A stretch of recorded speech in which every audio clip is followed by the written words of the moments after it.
Table 11, 4 couverts, 4 inspirations.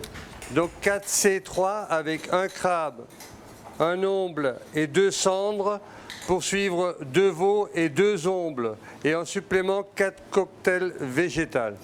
Beaucoup le décrivent comme l'un des chefs les plus discrets de la gastronomie française. À 66 ans, Jean-Georges Klein n'a pas encore remis sa toque. Après son départ fin 2014 de l'Arnsbourg à Barenthal, où il fit briller durant 12 ans 3 étoiles, l'Alsacien réussit à relever un nouveau défi. Offrir à la Villa René Lalique, 3 mois seulement après son ouverture, 2 étoiles au guide Michelin. Une petite déclinaison autour du champignon. Ici, les assiettes ont des allures d'œuvres d'art. Épurées, colorées, esthétisantes, riches en texture tout en conservant une simplicité dans le choix des produits. Un parti pris par Jean-Georges Klein et son chef exécutif qui signe une nouvelle carte 4 fois par an. C'est marrant, c'est très contradictoire parce que il va être plus décalé dans les idées, il va être dans des goûts beaucoup plus osés que moi. Parce que moi j'ai un passé beaucoup plus terre à terre, beaucoup plus classique par rapport à mes rencontres de chefs. Alors que M. Klein, lui, il va être beaucoup plus. Il va oser des accords que moi j'aurais pas forcément osé faire. Mais ça c'est une question de personnel et de rencontres qu'on a eues dans notre vie. Il y a eu des rencontres où il y a des sensations différentes que moi. Pour comprendre la cuisine de Jean-Georges Klein, il faut s'intéresser à son histoire.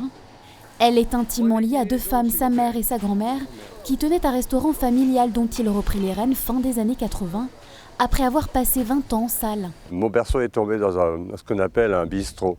L'Arnsbourg, quand je suis né en 50, était un simple bistrot. Ce qui était très intéressant là-bas, c'est-à-dire que c'était vraiment le produit du terroir. On utilisait, dès qu'il y avait des champignons, les pensionnaires, ils cherchaient, on avait des pensionnaires dans le temps à l'hôtel, ils cherchaient les champignons et ma grand-mère les cuisinait. C'était les légumes qu'elle avait dans son jardin, elle avait un immense jardin, c'était les truiteaux bleus qu'il y avait dans la rivière, c'était en hiver ou en automne, c'était forcément le gibier, le chevreuil, la biche ou le sanglier, voilà, c'est ça. C'était vraiment les produits du terroir. Déguster un plat concocté par Jean-Georges Klein, c'est aussi vivre un moment d'exception. Dans un écrin de verre soutenu par des colonnes de grès rouge des Vosges, le bâtiment signé par l'architecte Mario Botta se veut résolument moderne. À l'intérieur, le cristal scintille et la nature est à portée de main. La surprise se trouve sous le restaurant. Une cave entièrement vitrée abrite 12 000 bouteilles pour plus de 2000 références. Ce trésor-là, c'est Romain Iltis, meilleur sommelier de France 2012, qui en a la clé. Lorsque le chef crée un nouveau plat, on le déguste et on fait des ajustements. Parfois, je lui demande de corser un peu plus la sauce, parfois de l'alléger un peu plus, mais sans gommer la personnalité du plat qu'il a voulu donner. Et partant de là, on ouvre une bouteille et on goûte. Ça fait partie des moments sympas de notre métier. Je suis très heureux d'avoir un sommelier comme lui parce que ça me permet de goûter de très bons vins. Pour s'offrir un repas unique dans un cadre majestueux, mieux vaut s'y prendre 3 mois à l'avance car l'établissement affiche complet.